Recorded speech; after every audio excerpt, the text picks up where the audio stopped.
Good morning साथियों। जैसे कि पिछली क्लास में हम एप्लीकेशन ऑफ डेरिवेटिव में रेट मेजरर के क्वेश्चन करे थे, तो आज उन्हीं क्वेश्चन को कंक्लूड करा जाएगा और एक नया टॉपिक पढ़ा जाएगा। ठीक है, तो जैसे आप पे पहला क्वेश्चन है रेट मेजरर में, आप पे पहला क्वेश्चन है कि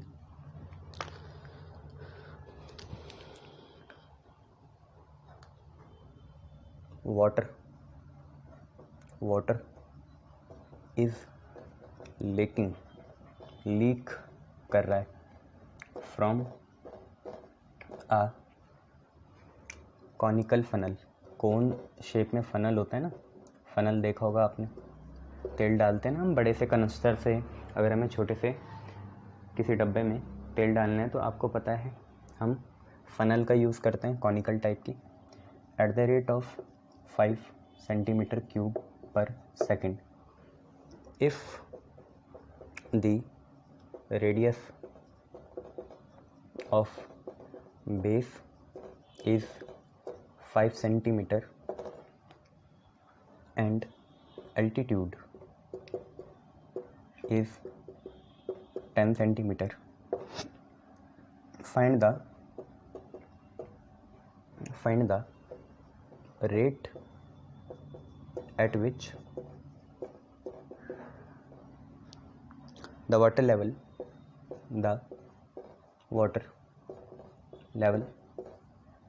is dropping, गिर रहा है, dropping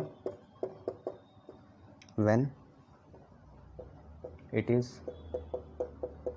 2.5 centimeter from the top से 2.5 सेंटीमीटर दूर में है। क्वेश्चन ये यार, क्वेश्चन पढ़ो, मैं देखूं जरा साफ दिख रहा है, दिख ही जाएगा आप लोगों को। क्वेश्चन ये है कि एक कॉनिकल फनल है, फनल आपको समझ में आता ही है। ठीक है, फनल देखा ना आपने, ऐसी शेप का होता है, यूँ, ये यहाँ पे ये रहता है, तेल गिराते हैं इसमें और नीचे ढक्कन रहता है, बोतल रहती है, उसमें डालते हैं। तो एक हम पे कॉनिकल फनल है, उससे जो वाटर लीक कर रहा है। अब देखो वाटर तो लिक्विड है ना, जिस कंटेनर में डालेंगे वैसी शेप लेगा वो।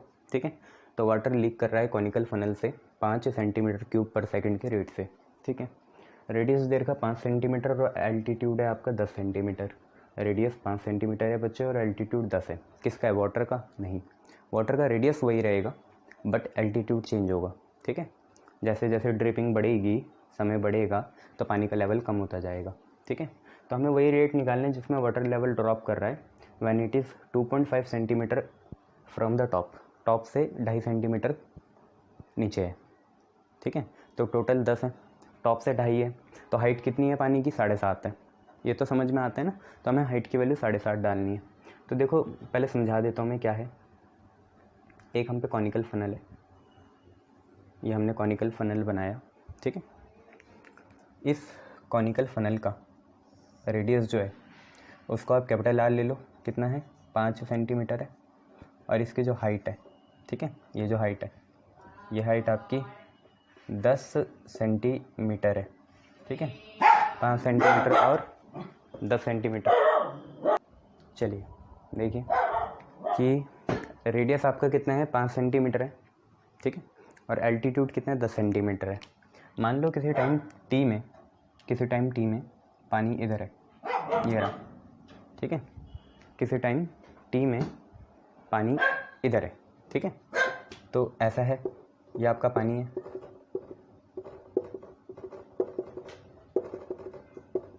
भाई होगा पानी कोन शेप का ही ना, तो ये रहा। अब देखो पानी भी कोन शेप का होगा, तो इसका रेडियस मैंने मान लिया r। ठीक है, और हाइट मान ली h, ये मैंने मान लिया। ठीक है, अब हम एक काम कर सकते हैं थोड़ी देर के लिए कि हम क्या करते हैं,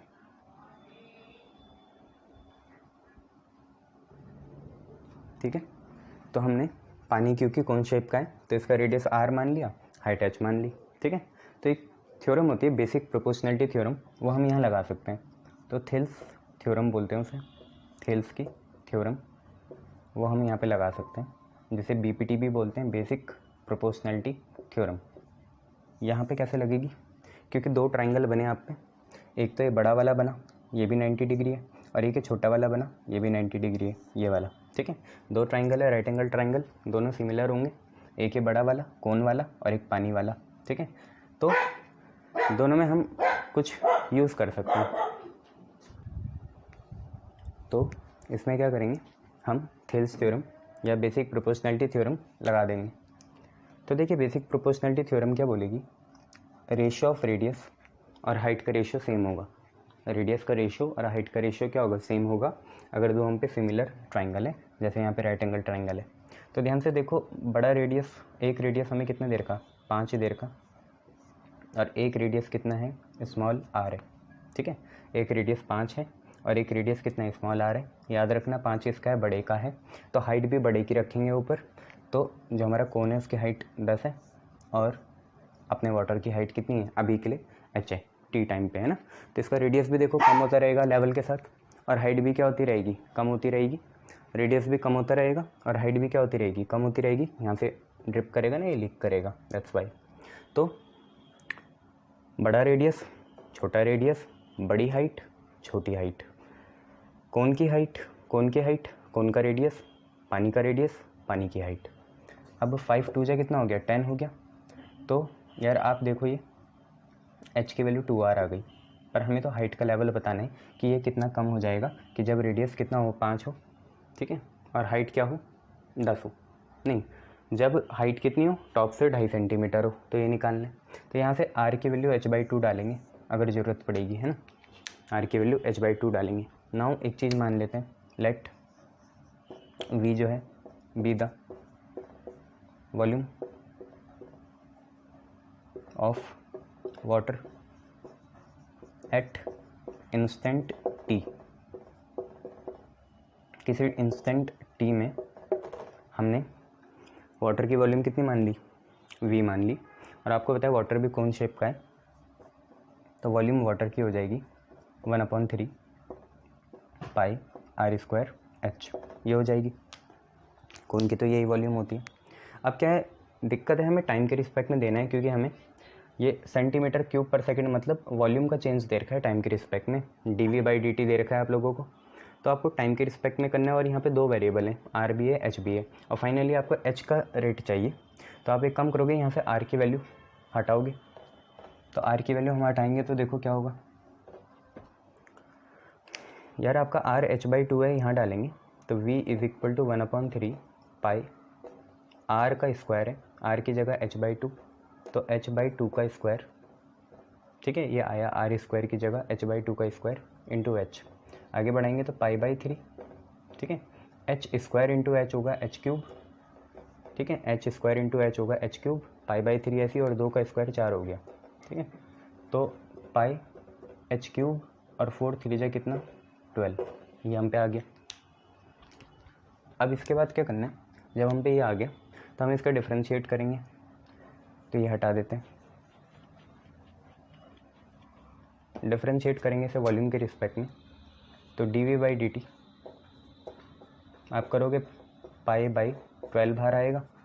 h³ का करना है, h³ ही हमारा वेरिएबल है, हाइट ही चेंज होगी ना, देखो समय के साथ हाइट क्या हो जाएगी, कम हो जाएगी। तो h³ का करना है, तो h³ का आपको पता है क्या होगा, धर्म निभाओगे 3h² होगा, और फिर कर किसके रिस्पेक्ट में रहे, टाइम के हो, हाइट कराए, तो dh/dt लगाना पड़ेगा। तो ये हमारी फर्स्ट इक्वेशन हो जाएगी। एंड देखो एक चीज़ गिवन है, आपको ये पता था कि वाटर लीक कर रहा है 5 सेंटीमीटर क्यूब पर सेकंड से, वाटर इतने उससे लीक कर रहा है 5 सेंटीमीटर क्यूब पर सेकंड से। अब सेंटीमीटर क्यूब होता है जो, वो होता है dv, और अपॉन में टाइम है, तो dv/dt दे रखा है आपको कितना 5। इसे आप सेकंड इक्वेशन मान लो, ऐसा पहले भी करा है, और इक्वेट कर लो किस किस को, फर्स्ट को और सेकंड को।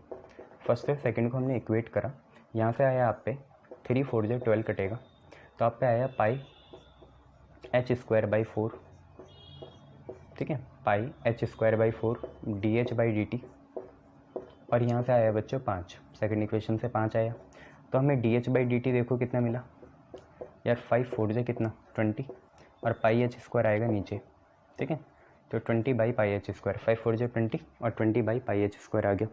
अब उन्होंने बोला हमें यही हाइट कितने रेट से या टाइम से चेंज हो रही है, कब हो रही है? एट एनी इंस्टेंट, जब ऊपर से लेवल कितना है? 2.5 है। ऊपर से लेवल कितना है? 2.5 है। पर हाइट तो भाई नीचे है ना, ऊपर तो खाली स्पेस है, पानी कहाँ है? नीचे है। तो पानी की हाइट कितनी है? अगर ऊपर से टॉप से 2.5 है, टोटल 10 है, तो इस हाइट की वैल्यू 7.5 आएगी, 7.5, क्योंकि 7.5 और 2.5 कितना बनेगा? 10 बनेगा। क्लियर है इतनी बातें? उन्होंने बोला टॉप से कितनी दूरी पे है? 2.5 सेंटीमीटर की दूरी पे है। तो पानी है कहाँ? क्योंकि ऊपर तो फिर खाली स्पेस है, तो पानी है 7.5 सेंटीमीटर में, क्योंकि टोटल कितने हैं? 10 है, इसलिए। तो हम rate of change of height निकालेंगे।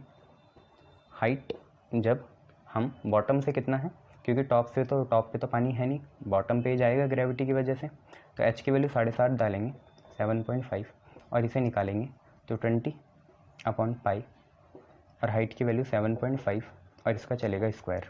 ये हमें करना है, बस इसे निकाल लेंगे, आंसर आ जाएगा। तो देखो कितना आया।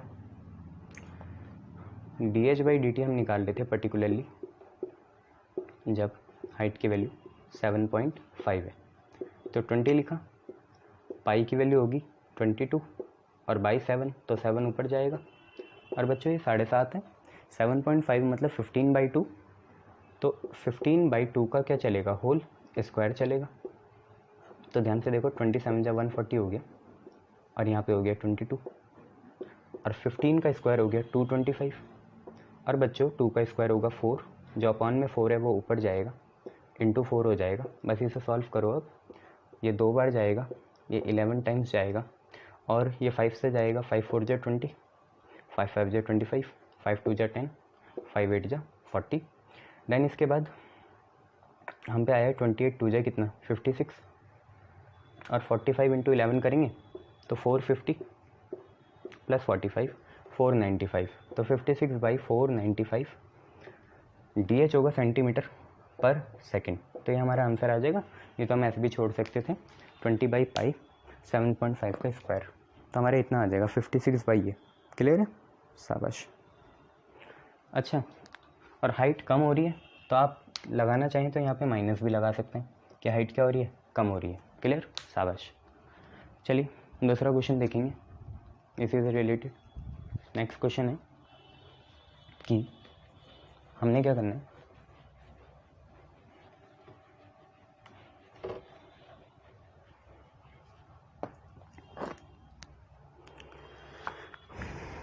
नेक्स्ट क्वेश्चन है कि the two equal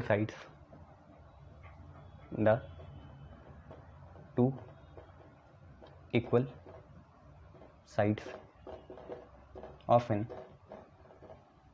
isosceles triangle, the two equal sides of an isosceles triangle with fixed base fix है, और बेस है कितना?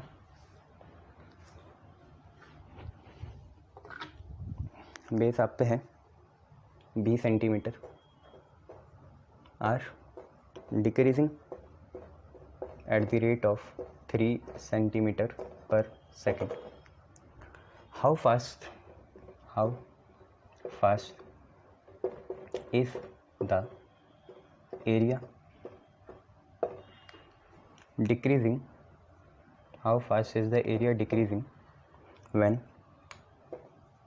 each side equal to base? Each side equal to base, her side base के बराबर हो। चलो ये तो बात की बातें हैं, पहले हम ये देखेंगे कि हम पे एक आइसोसेलेस ट्रायंगल है, उसकी 2 इक्वल साइड है, साइड का नाम तो दे नहीं रखा, चलो बेस का दे रखा है 20 सेंटीमीटर, तो पहले बना के देखते हैं ना। तो हमने ये 2 साइड इक्वल मान ली, ठीक है, ए हो गया, बी हो गया, सी हो गया।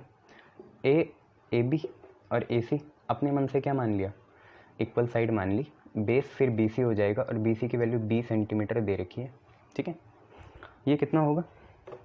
तो यार ये आपका होगा x, अपने मन से मान लिया, और इस साइड को भी फिर x मानना पड़ेगा, ठीक है। तो लेट ए बी और ए सी दोनों को हमने x सेंटीमीटर मान लिया, ए बी और ए सी दोनों को हमने x सेंटीमीटर मान लिया, और जो बी सी है, बी सी हमारा b सेंटीमीटर हो गया। अब इसके बाद क्योंकि हम एक यहाँ पे क्या गिराते हैं, बहुत सी चीज़ें होती है, सेंट्रॉइड होता है, मीडियन होता है, परपेंडिकुलर बाइसेक्टर होता है, एंगल बाइसेक्टर होता है, तो हम गिराना चाहेंगे यहाँ पे परपेंडिकुलर बाइसेक्टर। परपेंडिकुलर बाइसेक्टर इसे दो पार्ट में तोड़ेगी, नीचे मिड पॉइंट होगा ना परपेंडिकुलर बाइसेक्टर, तो इसे डी मान लेना। तो बी को ये दो पार्ट में तोड़ेगी, इधर भी b/2 और इधर भी कितना b/2, ये दोनों b/2 हो गई। ये डी आपका क्या है, मिड पॉइंट मान लो आप, ये आपके परपेंडिकुलर बाइसेक्टर है। तो ड्रॉ, ये ज़रूरी थी क्योंकि एरिया होता है किसी भी ट्राइंगल का बेस इंटू हाइट, तो हाइट ही हमारी AD है, तो draw AD perpendicular to BC। इतना क्लियर है, शाबाश। अब आप देखो ये राइट एंगल ट्राइंगल बना, और ये छोटे से राइट एंगल ट्राइंगल में हमें AC हाइपोटेनस मिल गया, b/2 या DC हमारा बेस है, और AD हमारा क्या है, परपेंडिकुलर है या हाइट है।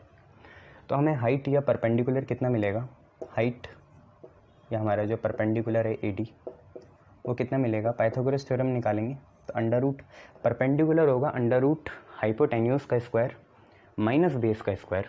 तो हाइपोटेन्यूज कितनी है, AC है, तो AC का स्क्वायर माइनस बेस कितना है, DC है, तो DC का क्या चलेगा, स्क्वायर चलेगा, यह है। अब हाइट AD जो है वो कितने के बराबर होगी, अंडर रूट AC। AC कितना है, AC का स्क्वायर होगा x² माइनस DC कितना है, b/2 है, और b/2 का स्क्वायर करेंगे तो b²/4 आ जाएगा। ठीक है, b/2 का स्क्वायर कितना आ जाएगा, b²/4 आ जाएगा। नाउ अगर हम एरिया बोलें, एरिया अगर A है तो वो होगा हाफ बेस, बेस कितना है BC, और हाइट कितनी है AD, यह हमें बोलना पड़ेगा।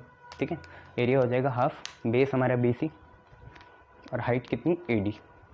नाउ आगे बढ़ेंगे, area half base BC, BC base पूरा है, पूरा लेंगे ना, ये पूरा बेस और वो पूरी हाइट, तो पूरे ट्राइंगल का आएगा, पूरे ट्राइंगल का ही चाहिए। ठीक है, तो पूरा बेस और पूरी हाइट, बेस कितना होगा B और हाइट कितनी होगी, हाइट AD है, AD आया आप पे under root x² minus b²/4। अब आप ये देख लीजिए कि जो चीज़ दे रखी है वो कांस्टेंट होगी, B जो है कांस्टेंट है, फिक्स बेस है, बेस फिक्स है, बेस फिक्स है, बेस फिक्स है, ये कम होती रहेगी, ये चीज़ें कम होती रहेगी, ये दोनों साइड कम होती रहेगी, बेस फिक्स है, बेस फिक्स है, ये साइड कम होती रहेगी। तो पहले तो हमें एरिया इतना मिल गया।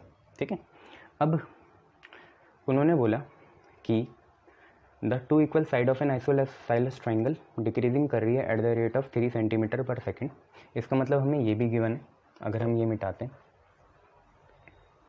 और एरिया ऐसे रहने देते हैं तो हमें ये भी गिवन है कि ये जो हमारी इक्वल साइड्स हैं इनका जो रेट है पर सेकंड है ना, तो d/dt, और साइड सेंटीमीटर में कितनी मानी है x, तो dx/dt आपको दे रखा है 3।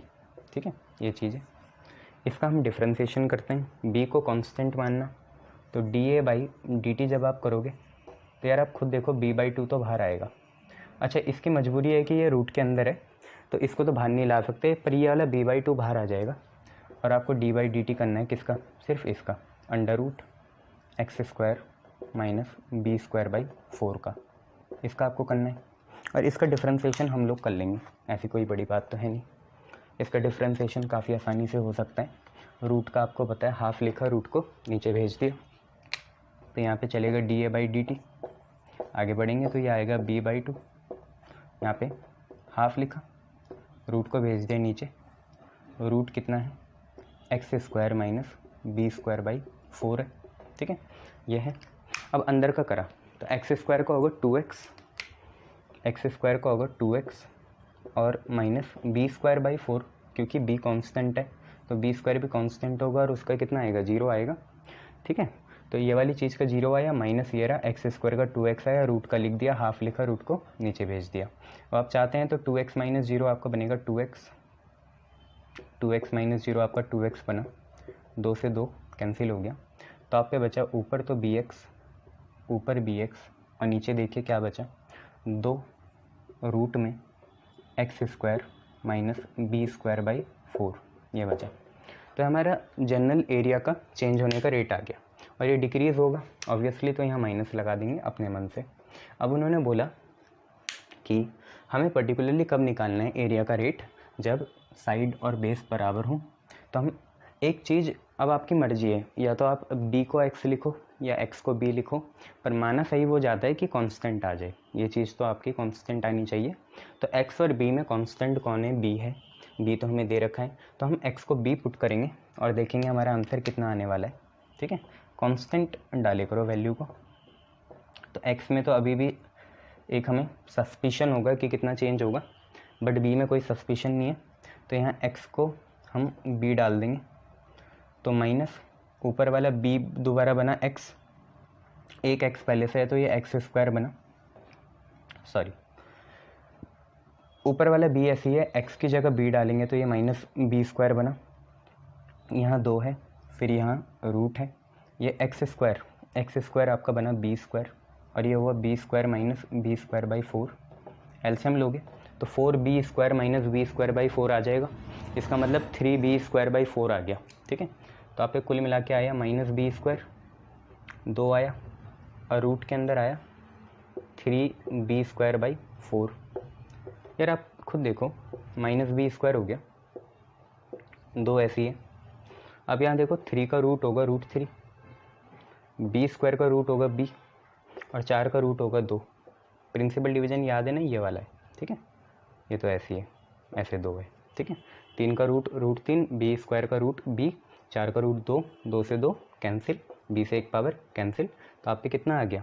आप पे dA/dt पर्टिकुलर केस में जब x और b बराबर हैं तो आप पे आया माइनस b/√3, माइनस b/√3। पर वो चाह रहा होगा कि नीचे √3 ना आए, तो आप √3 से मल्टीप्लाई डिवाइड कर लो। √3 इंटू √3 आपका 3 हो जाएगा। ठीक है, तो आप पे आएगा माइनस √3b/3, ऐसा आप लिख सकते हो। ठीक है, तो ये आपका आंसर आ जाएगा, चेक कर लीजिए। आगे बढ़ते हैं फिर। माइनस √3b/b आपका आंसर आ रहा है।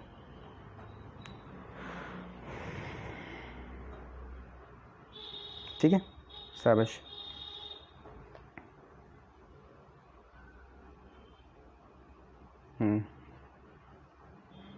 √3b, इनका सिर्फ √3b आ रहा है, चेक करें। 3bx, अच्छा dx/d3 तो डाला ही नहीं हमने, ये गलती कर दी। इसका करा, और यहाँ पे एक चीज़ गलती हो गई, तो उसे सुधार लेते हैं, तब हमारा सही आंसर आएगा। ठीक है, हाँ टाइम तो है, उसे सुधार लेते हैं। यार वो गलती क्या थी कि इस पूरे को मिटाता हूँ।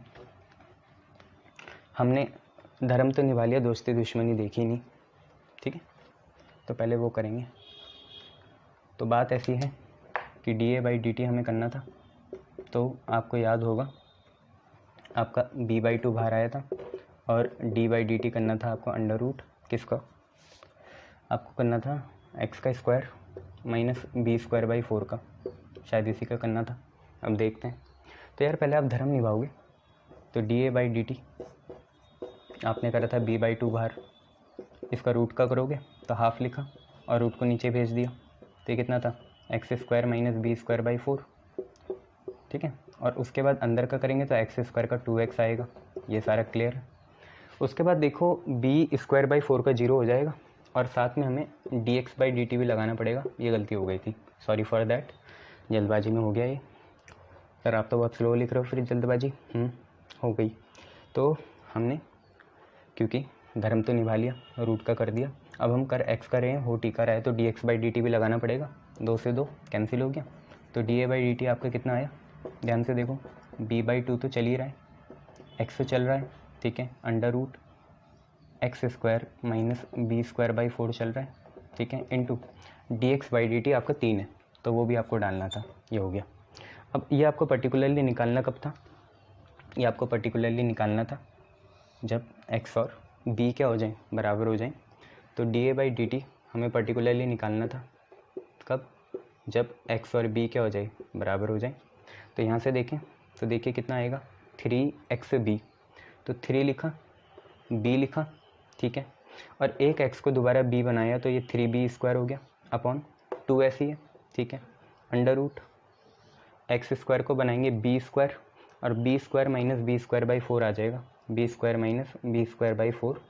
तो आपको पता है 4 ऊपर जाएगा, 4b square minus B square होगा 3b स्क्वायर, तो आप पे बनेगा 3b स्क्वायर बाई 4। ठीक है, अब ये 2 इस 4 को काट देगा क्योंकि 4 बाहर जाके रूट बनेगा। ठीक है, फिर उसके बाद क्या बचा आप पे √3b स्क्वायर, और इसका रूट करेंगे तो √3 और फिर b आएगा क्योंकि b स्क्वायर का रूट b होगा, तो आप पे यहाँ से आ जाएगा √3b,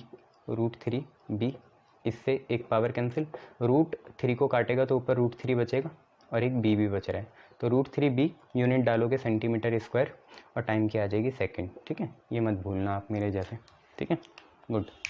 नेक्स्ट करते हैं, चलिए नेक्स्ट देखिए।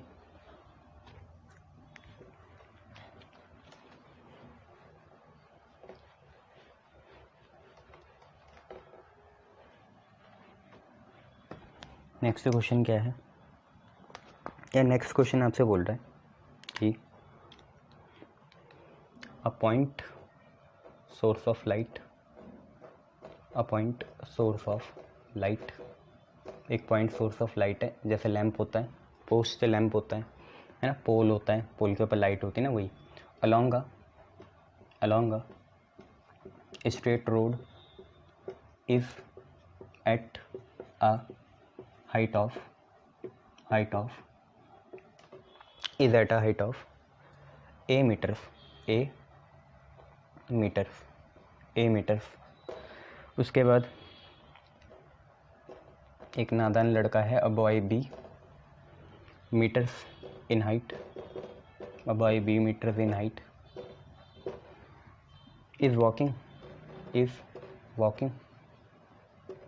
along the road, is walking along the road.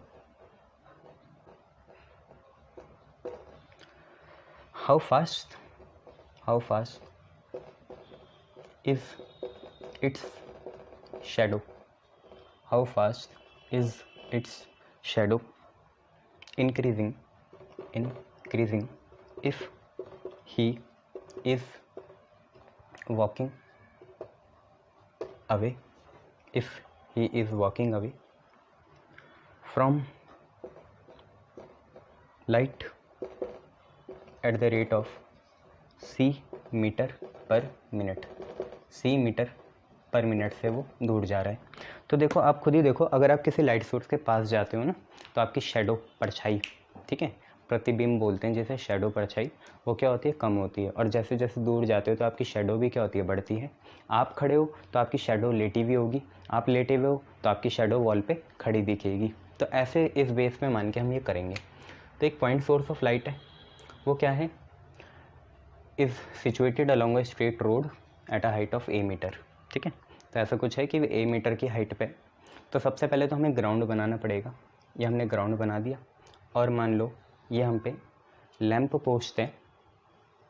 ठीक है, लैंप पोस्ट को कुछ नाम दे दो A और B, और यहाँ पे आपका वो लाइट सोर्स है, और आपको लाइट सोर्स कितनी हाइट ऊपर दे रखा है, a मीटर हाइट ऊपर दे रखा है ग्राउंड से, तो वो ऑब्वियसली लैंप पोस्ट पे ही सिचुएटेड होगा a मीटर ऊपर, तो इतना आपका a मीटर आ गया, क्लियर।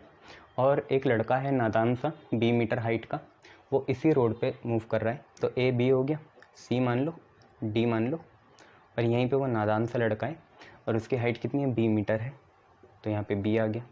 ठीक है, और आप देख पा रहे होंगे, कहने की बात नहीं है कि एक तरह का ट्रायंगल बन रहा है।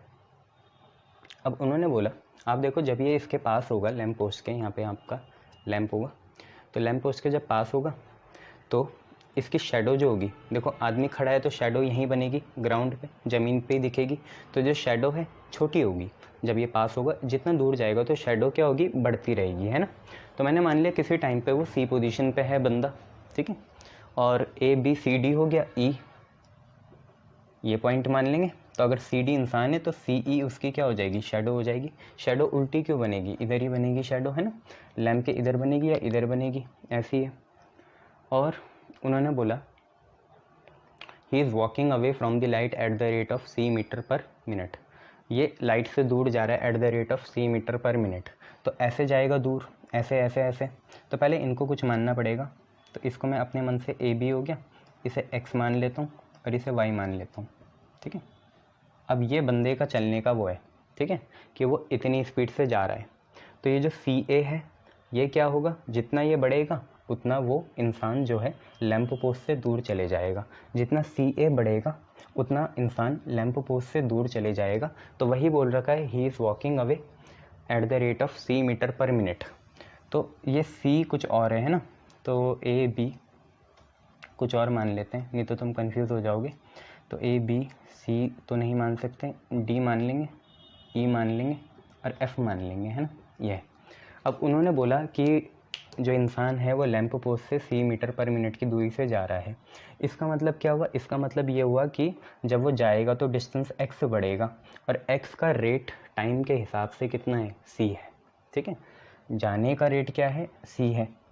तो जाने वाला डिस्टेंस तो ये है ना, a से d की दूरी है जाने वाली। तो हम ये मान सकते हैं कि गिवन जब हमने सारी चीज़ें लिख ली, आपको ये भी पता है कि ए बी आपका लैंप पोस्ट है A मीटर का, DE आपकी बॉय की हाइट है B, DF आपकी शेडो है, DF आपकी क्या है, शेडो है, DF आपकी शेडो होगी और AD डिस्टेंस है जो इंसान और लैंप पोस्ट के बीच का है। ये बढ़ता रहेगा, उसी का रेट दे रखा C मीटर पर मिनट। तो गिवन है dx/dt आपको दे रखा C मीटर पर मिनट, ये आपको चीज़ दे रखी है, ठीक है। dx/dt आपको कितना दे रखा है, C मीटर पर मिनट दे रखा है, शाबाश। अब अगर ऐसा हो गया तो हमें बताना है कि कितनी तेज़ी से उसकी शेडो इंक्रीज़ करेगी। तो हमें फाइंड तो ये करना है कि dy/dt कितना होगा। शेडो बढ़ेगी ना, जितना दूर जाएगा इंसान दूर जाएगा तो ये डिस्टेंस भी बढ़ता रहेगा। तो शेडो का रेट बताना है, dy/dt बताना है, क्वेश्चन मार्क। इंसान ये रहा, मैन ये रहा, तो शेडो ये रही, ठीक है, दोनों के बीच में परपेंडिकुलर होगा। तो यार आप यहाँ पे सिमिलैरिटी लगा सकते हो, ठीक है, क्योंकि जब तक रिलेशन नहीं बनेगी तब तक dy/dt निकलेगा नहीं, है ना। तो आपको रिलेशन बनानी पड़ेगी। A और B फिक्स हैं, ठीक है, और A और B के टर्म्स में ही रेट आएगा, ठीक है, और C भी आएगा उसमें। तो सिमिलैरिटी है किस किस में, बड़े ट्राइंगल ABF में और DEF में, ठीक है, पोल का और F पॉइंट का और इंसान का और F पॉइंट के बीच में क्या सिमिलैरिटी है। तो ट्राइंगल ABF सिमिलर है, सिमिलर का साइन ये होता है, ठीक है, similar to triangle DEF। ABF और DEF क्या सिमिलर है। तो सिमिलैरिटी में आपको पता है, यहाँ पे लिख सकता हूँ AB अपॉन DE, या तो आप हाइपोटेन्यूज ले लो या आपको ये पता है तो ये ले लो। AB के करस्पॉन्डिंग बेस कितना है, AF है। AB के करस्पॉन्डिंग बेस कितना है, AF है। ABF ले रहे हो ना, तो AB के करस्पॉन्डिंग बेस कितना है, AF है, तो बेस है AF, ठीक है। और DE के करस्पॉन्डिंग बेस कितना है, DF है। DEF में DE के करस्पॉन्डिंग बेस कितना है, DF है। ये बस इन्हें पुट करो, एक इक्वेशन बनाओ, उसको टाइम के रिस्पेक्ट में डिफ्रेंशिएट कर दो, ये है। तो ये अच्छे क्वेश्चन हैं। तो AB आपका A हो गया और DE कितना है, DE आपका B है और AF कितना है, AF दो चीज़ों से मिलेगा, AD प्लस DF। AD आपका X है, DF आपका Y है, तो ये बना X प्लस Y और अपॉन में आप पे DF आया, DF आपका कितना है, Y है, तो DF आ गया आपका Y, ठीक है। अब ये जो इक्वेशन आ गई इसे सॉल्व करेंगे, इसका तो आप कुछ लेना देना नहीं है, डायग्राम मिटाएंगे। DF आपकी शेडो है, तो शेडो का ही रेट बताना है। तो ये जो हम पे रिलेशन आ गई A/B is equal to X plus Y upon Y, इसको क्रॉस मल्टीप्लाई करेंगे तो क्या होगा, A के साथ Y जाएगा, तो ये बनेगा AY और इधर आएगा B into X plus Y. मैं चाहता हूँ B वाले एक साइड हो जाएं, तो हम AY, B वाली नहीं Y वाले एक साइड हो जाएं, मल्टीप्लाई करेंगे तो BX प्लस BY आ जाएगा, अंदर भेजेंगे तो AY है, BY इधर आया, तो AY माइनस BY कितने के बराबर, BX के, क्योंकि A और B कांस्टेंट है, वेरिएबल तो X और Y है। X क्या है, X वो है कि इंसान पोल से कितना दूर जा रहा है लैंप स्टेम से, और Y क्या है कि शेडो कितना बढ़ रही है। आप यहाँ से Y कॉमन ले लीजिए, Y कॉमन लेंगे तो इधर से A आएगा, इधर से B आएगा, तो A minus B is equal to A minus B Y is equal to BX। Differentiating both side with respect to T, तो A माइनस B कॉन्स्टेंट है, ऐसे रहे, y का बन गया कितना dy by D T, B ऐसी रहा, x का बन गया dx बाई डी टी, और dx by D T I think आपको दे रखा है, dx बाई डी टी हमने c माना था, c मीटर पर मिनट, तो वही हम यहाँ लगा देंगे। तो देखिए कितना आया a minus B D Y by D T is equal to B, और dx by D T C था, तो dy बाई डी टी कितना आया, शैडो का रेट का चेंज कितना आया, कितनी इंक्रीज़ हुई B C upon A minus B याई, और हम यहाँ लिखेंगे मीटर और लिखेंगे पर मिनट। ठीक है, तो मीटर पर मिनट आ गई। ठीक है, ऐसे करना था इस क्वेश्चन को, B C upon A minus B metre per minute आ गई। चलिए नेक्स्ट क्वेश्चन देखें।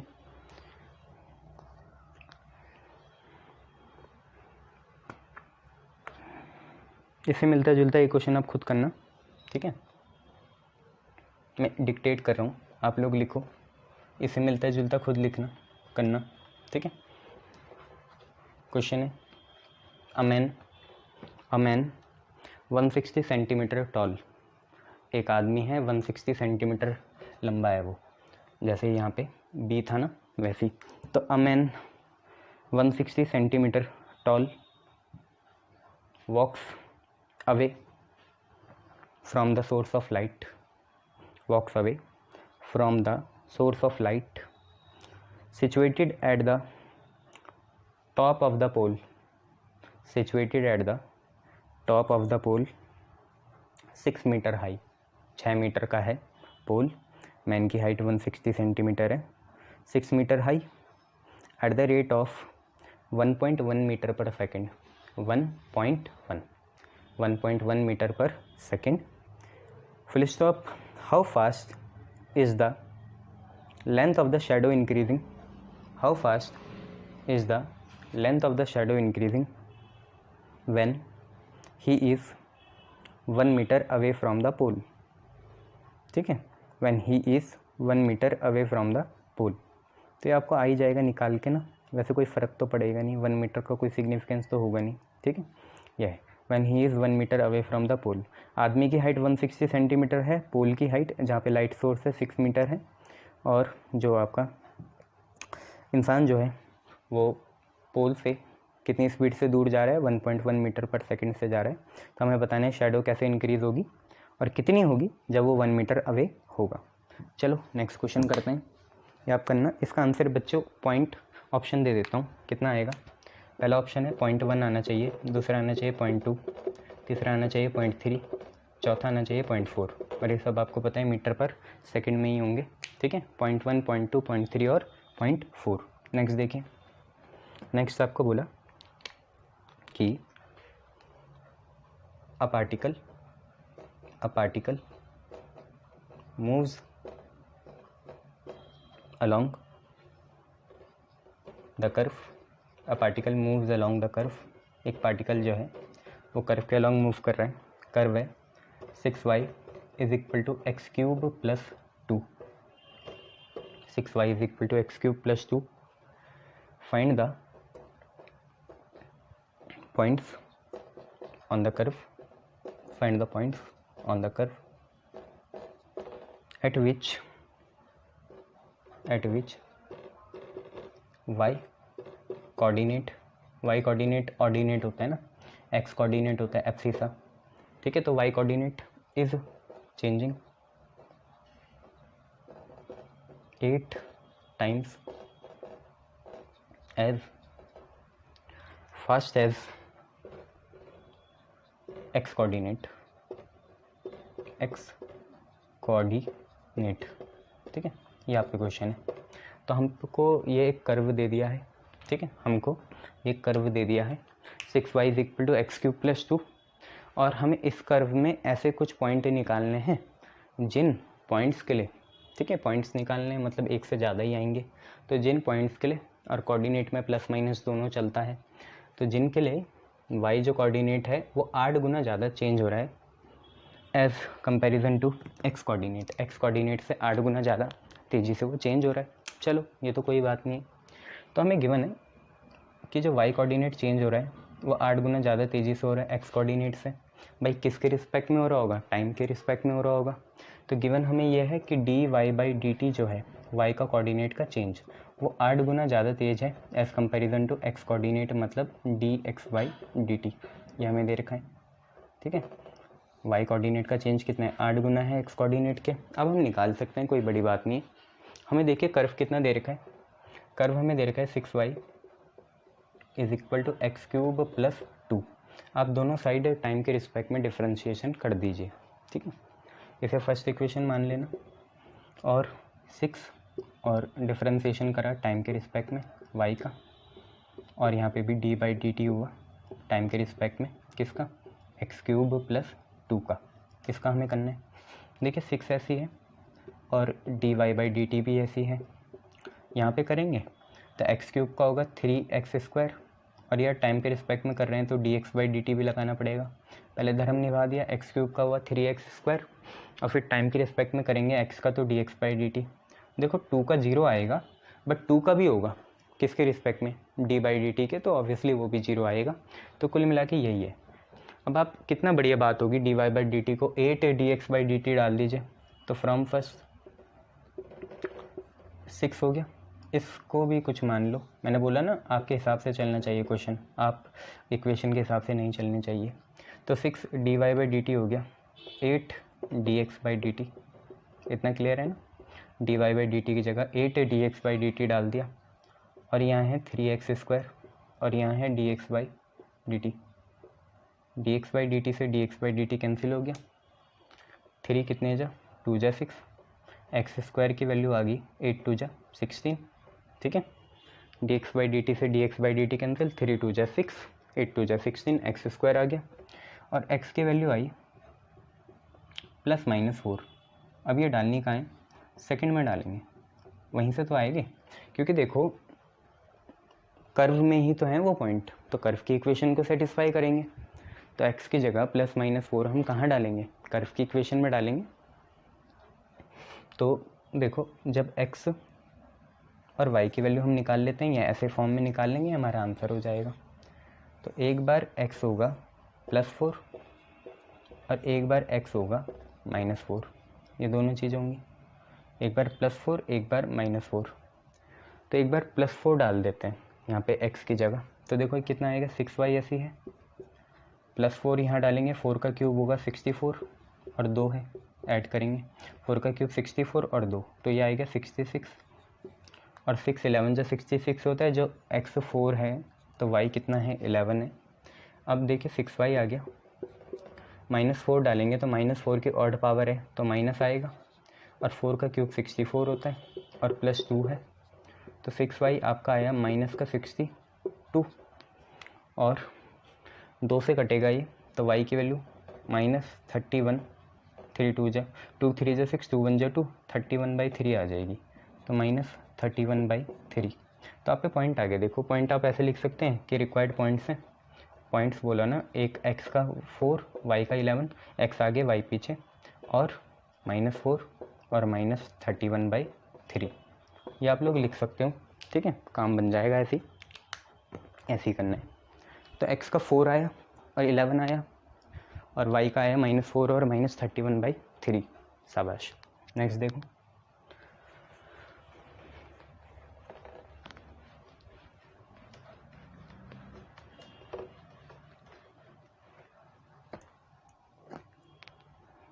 नेक्स्ट क्वेश्चन है, आपको बोला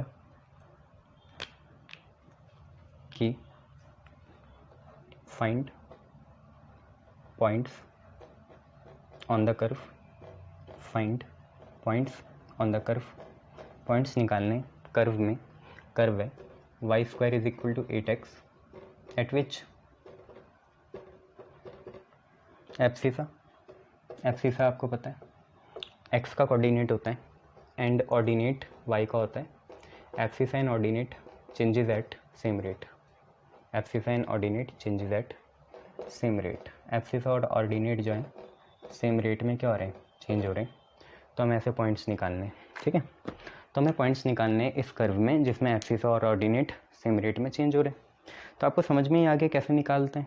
ये जो कर्व है इसको डिफरेंशिएट करेंगे, और एब्सिसा और ऑर्डिनेट का रेट सेम है तो गिवन लिख सकते हैं क्योंकि एब्सिस और ऑर्डिनेट का रेट सेम है, तो ऑर्डिनेट का रेट हो गया dy बाई डी टी और एब्सिस का रेट हो गया dx बाई डी टी, और दोनों आपके बराबर हैं। इसको आप मान लोगे फर्स्ट इक्वेशन, और कर्व जो है उसको डिफ्रेंशिएट करोगे तो कर्व है y square is equal to 8x, इसको आप सेकंड इक्वेशन मान लो और इसको आप डिफ्रेंशिएट करो एक बार, ठीक है। तो y square is equal to 8x को डिफ्रेंशिएट करेंगे तो टाइम के रिस्पेक्ट में करना है, तो d by D t of y square, और यहाँ पे होगा d by D t of 8x। तो वाई स्क्वायर में पहले धर्म निभाएंगे, 2y आएगा, और फिर दुश्मनी है तो लिखना पड़ेगा dy बाई डी टी, ठीक है। तो वाई स्क्वायर का 2y हो गया और फिर आया dy बाई डी टी, 8 बाहर आएगा और आप पे आएगा dx बाई डी टी, ये आ गया।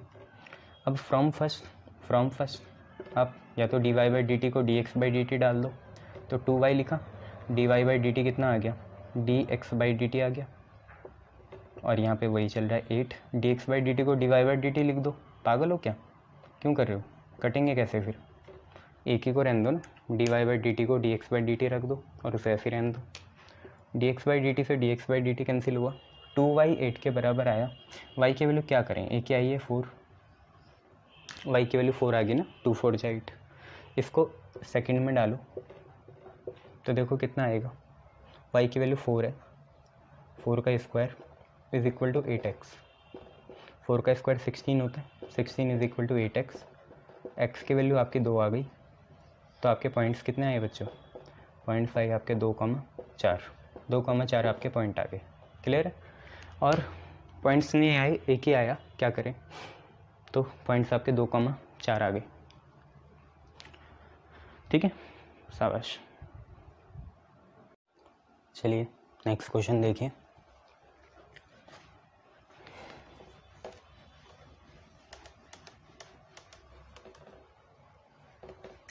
देखो नेक्स्ट क्वेश्चन आप पे क्या है, आपसे बोला कि at what points of the ellipse, at what points of the ellipse, ellipse है 16x square plus 9y square is equal to 400, does the ordinate decrease at the same rate as abscissa increases, abscissa increases, ये question है, ठीक है। तो ये भी वैसी approach रखेंगे, करेंगे तो वैसी। अब आप देखिए ऑर्डिनेट डिक्रीज़ कर रहा है, ऑर्डिनेट y होगा हर समय, तो dy बाई डी टी तो डिक्रीज़ कर रहा है तो माइनस लगा देंगे, और एब्सिसा क्या कर रहा है, इंक्रीज़ कर रहा है, तो dx बाई डी टी जो एब्सिसा है उसमें प्लस लगा देंगे, ये इसको मान लेंगे अपनी इक्वेशन फर्स्ट।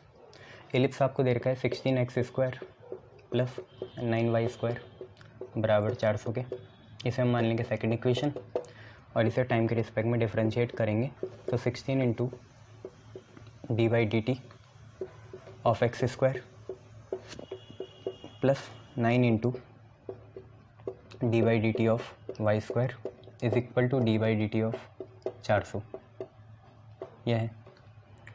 तो 16 हो गया, धर्म निभाओ एक्स स्क्वायर का 2x और लगेगा d x by D t, 9 हुआ वाई स्क्वायर का 2y और लगेगा d Y by D T, और 400 का हो जाएगा 0, ठीक है, ये है।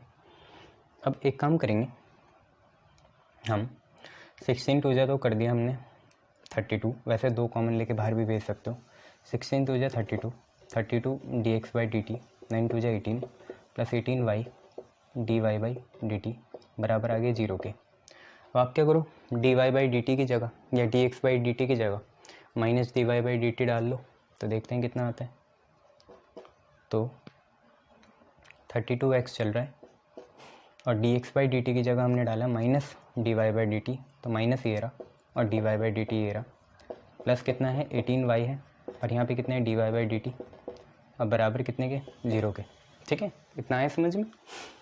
D x by D T की जगह आ गया minus d Y by D t. अब आपने dy by D t common ले लेना है, ठीक है। dy by D t common ले लेना है, तो कितना आएगा,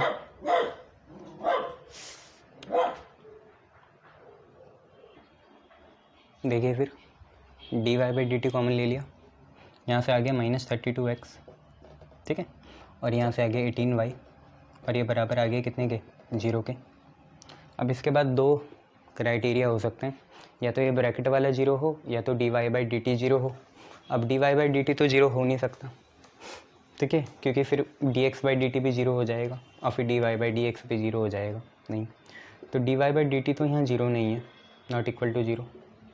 dy बाई डी टी तो यहाँ पे 0 नहीं है, तो 0 कौन होगा, -32x प्लस 18y ही 0 होगा। तो माइनस को उधर भेजो, प्लस हो गया, तो 32x बराबर आ गया 18y के, और 16 टू जा 32, तो यहाँ 16 और यहाँ 9y। तो ये जो हमारी इक्वेशन थी ये वाली, जिसको हमने कुछ माना होगा कहीं, सेकंड इक्वेशन माना होगा, इसमें ये वैल्यू डालेंगे। तो डालेंगे कैसे, हम y की जगह 16x/9 पुट करेंगे y की जगह 16x/9 किस में, सेकंड में पुट कर देंगे। तो देखो होगा क्या, पॉइंट निकलेंगे ना वहाँ से। तो from second 16x² plus 9y², y है 16x/9, इसका चलेगा स्क्वायर, और बराबर आ जाएगा 400 के, ठीक। ये देखेंगे 16x² प्लस 9 लिखा, 16 का स्क्वायर होता है 256, 16 का 256, यहाँ x² और 9 का स्क्वायर हो गया 81 इज इक्वल टू 400, 9 9 जा 81, 16 जो होता कितने, 256 ही होता होगा। अब ये आ गया, अब एलसीएम लेंगे तो 16 × 9 होगा, 16 9 जा 144 होता है, तो 144x² प्लस 256x² अपॉन 9 बराबर 400 के। 256 200 300 और 56 44 100, 300 और 1 400, तो ऊपर आ गया 400x² अपॉन का 9 और बराबर कितने के, 400 के। 400 से 400 कैंसिल हो गया, तो x² आपका 9 के बराबर आ गया, x² 9 आ गया, और x की वैल्यू दोनों आ जाएगी, प्लस और माइनस का 3 दोनों आ जाएगी, ठीक है। तो अब हम पॉइंट लिख सकते हैं, इतनी कोई बड़ी बात तो है नहीं। मिटाया,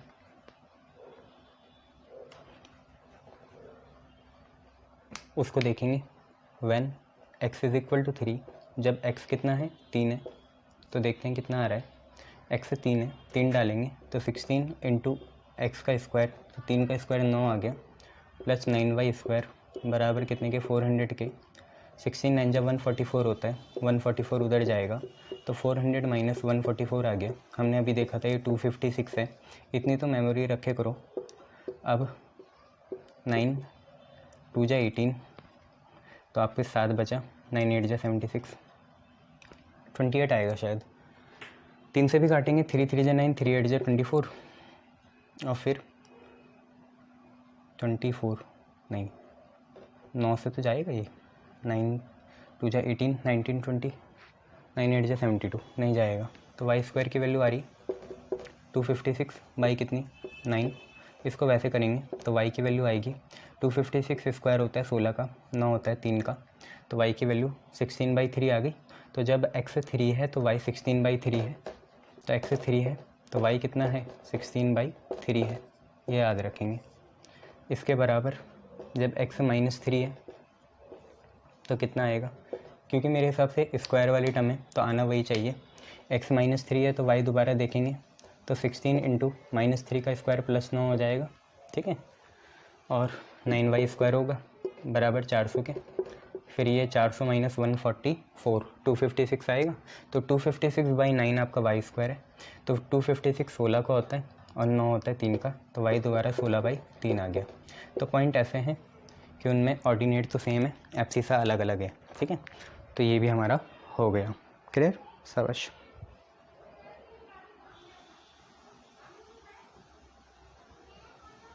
क्लियर, ठीक है।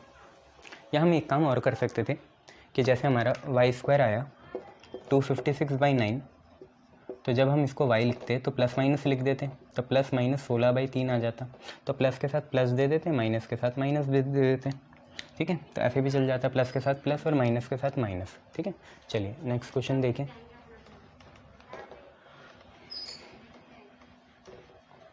देखिए नेक्स्ट क्वेश्चन क्या है। तो नेक्स्ट क्वेश्चन बोल रहा है कि sides of equilateral triangle are increasing at the rate of 2 centimeter per second. Find the rate at which area is increasing. Find the rate at which area is increasing when side is 10 centimetre, ठीक है। ये हम पे question है कि equilateral triangle की जो sides है इस रेट से चेंज हो रही है, तो एरिया का रेट बताना है जब साइड 10 सेंटीमीटर हो। तो आपको यार याद होगा इक्विलेटरल ट्राइंगल का एरिया √3/4 साइड का स्क्वायर आता है, ठीक है। लेट साइड बी ए, लेट साइड बी ए, साइड को हम ए मान लेते हैं। तो हमें साइड्स इक्विलेटरल ट्राइंगल की तीनों बराबर होती हैं, उनका रेट दे रखा है सेंटीमीटर पर सेकंड है, तो dA/dt दे रखा हमें 2 सेंटीमीटर पर सेकंड, ये हमें dA/dt दे दिया। इसके बाद हमें एरिया का पूछा हुआ है, तो एरिया आपको पता होता है √3/4 ए का स्क्वायर होता है। अगर हम दोनों को टाइम के रिस्पेक्ट में करेंगे तो dA/dt कितना आएगा, √3/4 बाहर आएगा। पहले धर्म निभाएंगे, ए स्क्वायर का करेंगे तो 2a आएगा, और फिर दुश्मनी है तो लगाना पड़ेगा dA/dt, या 2 2 जा 4 कट जाएगा। अब आप पर्टिकुलरली dA/dt तब निकालना चाहेंगे जब साइड की वैल्यू कितनी है, 10 सेंटीमीटर है, तो ए की जगह 10 सेंटीमीटर डालेंगे, तो √3/2 और अच्छा dA/dt भी आपको डालना पड़ेगा ना, वो भी डाल देंगे, तो √3/2, ठीक है। और साथ में आप पे ए बचा, इसको पहले सॉल्व कर लो, √3/2a और dA/dt खुद कितना है, 2 है, ठीक है। √3/2a और dA/dt 2 है, 2 से 2 कैंसिल, तो आप पे बचा √3a, ठीक है। √3a बचेगा और √3 और a की वैल्यू 10 है, तो आप पे आ जाएगा 10√3। एरिया है सेंटीमीटर स्क्वायर और टाइम है सेकंड, तो यहाँ पे आ जाएगा 10√3 सेंटीमीटर स्क्वायर पर सेकंड। क्लियर, बहुत बढ़िया। नेक्स्ट देखिए।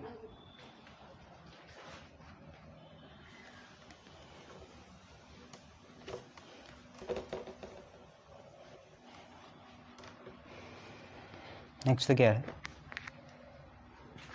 नेक्स्ट आपसे बोला कि find the angle x which increases twice as fast as its sine, twice as fast as its sine। ये कि हमें एक एंगल x से निकालना है जो इंक्रीज़ हो रहा है अपने साइन से, साइन थीटा होता है ना, तो अपने साइन x से कैसे, ट्वाइस, ठीक है। तो हमें एक एंगल x ऐसे निकालना है जो अपने साइन x से दुगनी तेज़ी से चेंज हो रहा है, ऑब्वियसली टाइम के रिस्पेक्ट में हो रहा होगा। तो हमें गिवन ऐसा है कि find a angle x which increases twice as fast as x as its sine. तो देखो x जो इंक्रीज कर रहा होगा वो होगा dx/dt, ठीक है भाई, ये चीज़ होगी। और जो साइन चेंज हो रहा होगा साइन x, उसका रेट होगा d/dt ऑफ साइन x, ये होगा। और इन दोनों के बीच में रिलेशन क्या है कि एंगल x जो है अपने साइन x से दुगनी तेज़ी से चेंज हो रहा है, तो 2 टाइम्स लगा देंगे, ठीक है, ये है। तो यहाँ तो dx/dt रहा और यहाँ देखिए 2 ऐसी है, पहले धर्म निभाओ, साइन x का डिफरेंशिएशन होगा cos x, दोस्ती है दुश्मनी है, तो ऑब्वियसली दुश्मनी है, कर x करे हैं, हो t के रिस्पेक्ट में रहा है, तो dx/dt लिखेंगे। dx/dt से dx/dt कैंसिल होगा, तो यहाँ पे आ जाएगा 1 = 2 cos x, तो 1/2 बराबर cos x के। अब आप देखिए cos x की वैल्यू 1/2 कब होती है, तो 60 डिग्री में होती है, तो x की वैल्यू आ गई 60 डिग्री या π/3 रेडियन, ये दोनों हम लिख सकते हैं। ठीक है, ये चीज़ है 60 डिग्री या π/3 रेडियन। चलिए नेक्स्ट क्वेश्चन देखिए। नेक्स्ट क्वेश्चन क्या है,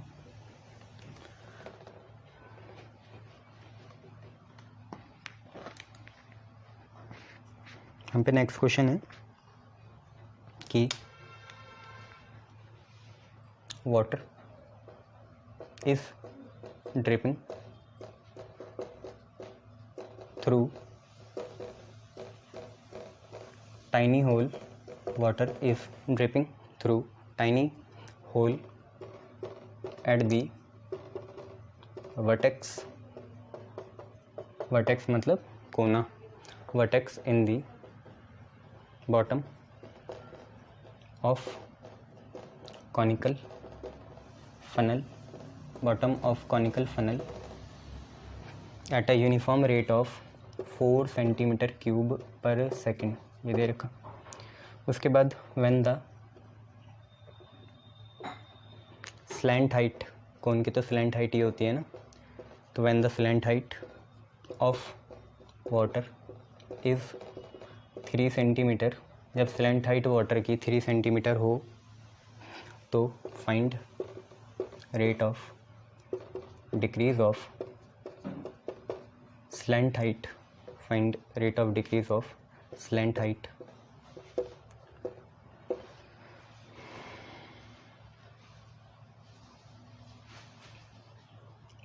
of water given that,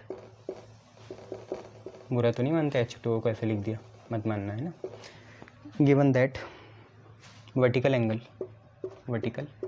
angle of funnel is 120 degree, ये हम पे क्वेश्चन है। ठीक है, तो क्वेश्चन तो वैसे ही लग रहा है कि वाटर जो है बह रहा है, लीक हो रहा है, ड्रिप कर रहा है, कहाँ से, एक पतले से छेद से जो कोने पे है। एक ही कोना होता है कोन का ना, बाकी तो कर्व सरफेस होता है। In the bottom of a conical funnel, तो कॉनिकल फनल बना लेते हैं, ये हो गई ना ये। ठीक है, और यहाँ से वाटर क्या कर रहा है, ड्रिप कर रहा है at the rate of 4 cm³ पर सेकेंड, तो ये तो वॉल्यूम का रेट है, तो dV/dt हमें दे दिया 4 cm³ पर सेकेंड। अगर आप ये सोचोगे कि मैं सारा मन में बना लूँगा तो नहीं होगा, कुछ कुछ चीज़ें लिख लो। ये फर्स्ट इक्वेशन हो गई। हमको तैयार रहना चाहिए वॉल्यूम के साथ, है ना। तो वॉल्यूम हम पे आपको पता है कितनी होती है, कौन की होती है, 1/3 πr²h ये होती है। तो एक हम अपने को इससे भी तैयार रख लेंगे, और जैसे dV/dt निकलेगा तो हो जाएगा। पर उससे पहले r और h दो वेरिएबल हैं, कुछ तो करना पड़ेगा। तो ये आपका r होगा और ये आपका h होगा। ठीक है, r है, h है, और ये आपकी स्लैंट हाइट होगी l, ये होती है स्लैंट हाइट। ठीक है, r h और ये है स्लैंट हाइट, सॉरी ऐसे बना लेंगे ये। अब उन्होंने बोला h आपको पता चल गया, ये हाइट है, स्लैंट ये होती है, स्लैंट मतलब मुड़ी हुई। उन्होंने बोला when the slant height of water is 3 centimetre. ठीक है, स्लैंट हाइट वाटर की दे रखी 3, तो ये तो फिक्स है। ठीक है, find the rate of decrease of slant height of water given that vertical angle is 120 degree. ठीक है, अच्छा एल फिक्स नहीं है। उन्होंने बोला कि हमें rate of decrease of slant height का रेट ऑफ डिक्रीज निकालना है, इसी का रेट ऑफ डिक्रीज निकालना है कि जब क्या हो, जब आपकी जो वो है स्लैंट हाइट 3 हो। तो मतलब dL/dt निकालना है, स्लैंट हाइट का रेट ही निकालना है। बट कब निकालना है, जब स्लैंट हाइट कितनी हो, पर्टिकुलरली 3 सेंटीमीटर हो। तो यार L तो है ही नहीं है, तो ये तो फंस जाएंगे, R है और H है। तो एक चीज़ देखिए हमें, वर्टिकल एंगल 120, वर्टिकल एंगल 120 ये होता है, तो पूरा ये 120 है, पूरा ये 120 है, और आधा पार्ट इसका 60 डिग्री होगा। अब आप ज़रा ध्यान से देखना एक चीज़, मैं ऐसे बना रहा हूँ इसे ना, ये वाले ट्राइंगल को, ये राइट एंगल है ऐसे ये, और ये एंगल है 60 डिग्री, 60 डिग्री है ये। ठीक है, और ये चीज़ L है, ये चीज़ L है, और ये जो परपेंडिकुलर है ये R है, और ये पूरी चीज़ यहाँ तक H है, ठीक है। बट अगर हम रेजोल्यूशन करें, ये L है, और L को अगर हम एंगल की तरफ ले गए 60 डिग्री की तरफ, L को छोड़ा, इसको मार्कर को छोड़ा तो नीचे आएगा, तो L को 60 डिग्री की तरफ ले गई, तो यार ये वाली जो साइड है ये आएगी L cos 60 डिग्री, ठीक है। L को छोड़ दिया नीचे की तरफ तो L cos 60 आएगी,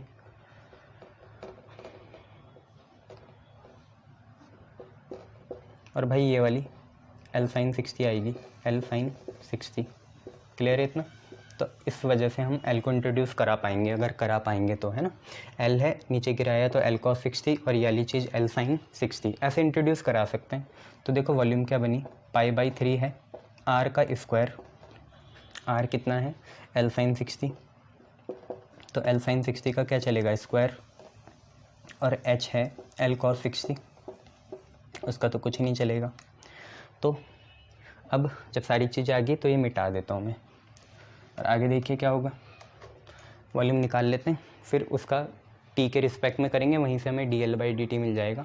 तो v बराबर π/3 के अंदर है L, और sin 60 होता है √3/2, इसका चलेगा स्क्वायर, और फिर है L cos 60, तो L ऐसी, और cos 60 की वैल्यू होती है 1/2, ये हो गया। अब देखते हैं कितना आ रहा है, तो v आ गया π/3, ठीक है।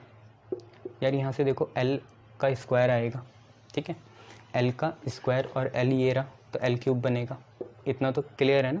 L का स्क्वायर इंटू L क्यूब बनेगा, √3 का स्क्वायर आ जाएगा 3, 2 का स्क्वायर आ जाएगा 4, और 1 2 ये रहा हाफ, ठीक है। क्या करा सर, तो π/3 ऐसी है, L square into L cube हो गया, √3 का स्क्वायर 3 हो गया, 2 का स्क्वायर 4 हो गया, 2 नीचे है, 3 से 3 कैंसिल, 4 2 जा 8, तो वॉल्यूम की वैल्यू आई π/L3 और 4 2 जा 8, ये आ गई। अब बस dv/dt करते हैं यहाँ से, तो टाइम के रिस्पेक्ट में करेंगे इसको, ठीक है। तो इसको करेंगे हम dv/dt, तो देखो π/8 बाहर है, L3 का करेंगे तो 3L² आएगा, ठीक है, धर्म निभा दिया, 3L² हो गया।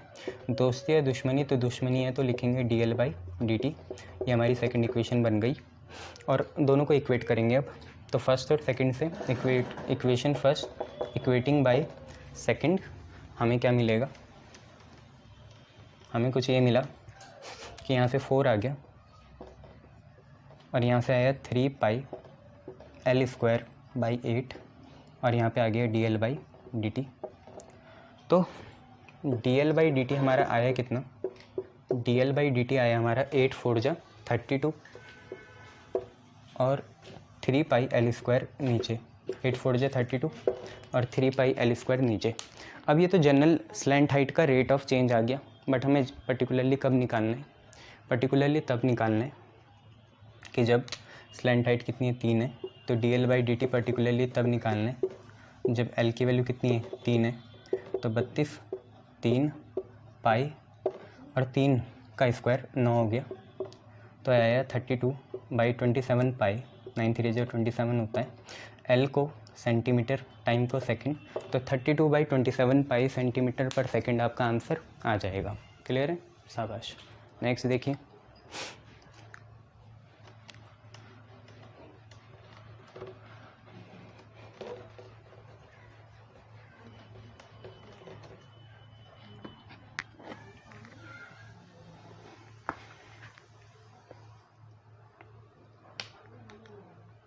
कि क्वेश्चन, ऑयल इज लीकिंग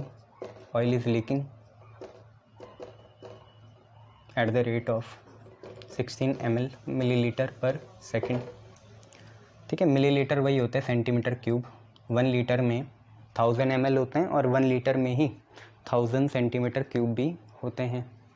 तो 1 ml 1 सेंटीमीटर क्यूब होते हैं, तो घबराना नहीं है, ये 16 सेंटीमीटर क्यूब पर सेकेंड ही है, ठीक है। 1 ml और 1 सेंटीमीटर क्यूब सेम होते हैं। और from a vertically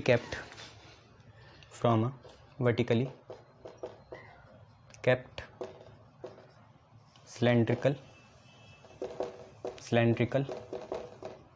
drum from a vertically kept cylindrical drum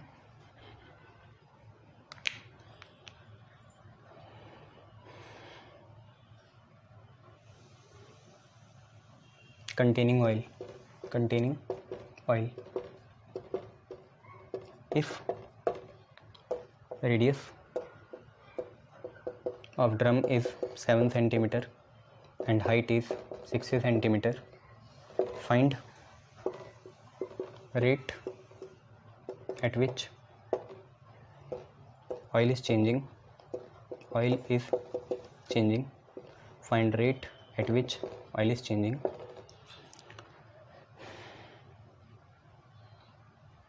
मतलब लेवल है ना, rate at which level of oil is changing when oil level is 18 centimetre. ये तो बात की बात है, ठीक है। तो ये आप पे क्वेश्चन है कि एक सिलेंड्रिकल ड्रम है, होता है ना जैसे पेट्रोल के, ऐसे सिलेंड्रिकल ड्रम है, उससे वर्टिकली ऑयल लीक कर रहा है नीचे से। इसका रेडियस देर का 7, हाइट देर का 60 और वॉल्यूम का जो लीक का रेट है dV बाई dt वो आपको दे रखा है 16 ml पर सेकेंड, मतलब 16 सेंटीमीटर क्यूब पर सेकेंड। आप समझ ही गए होंगे कैसे निकालना है, ठीक है। रेडियस आपको 7 दे रखा और हाइट 7 दे रखी, तो उस समय अच्छा ये रेडियस 7 और हाइट 60 तो फिक्स होगी। आपका जो चेंज होने वाली चीज़ है वो क्या है, ऑयल का लेवल ही है। ऑब्वियसली ऑयल यहाँ भरा हुआ होगा कहीं, तो आपको DH बाई dt ही निकालना है, बट ये वाली हाइट नहीं, आपको पता है दो हाइटें आती हैं। पर्टिकुलरली कब निकालना है, जब ऑयल का लेवल 18 सेंटीमीटर हो। तो करो, फिर मैं बताता हूँ, अपनी जान लगाओ पहले।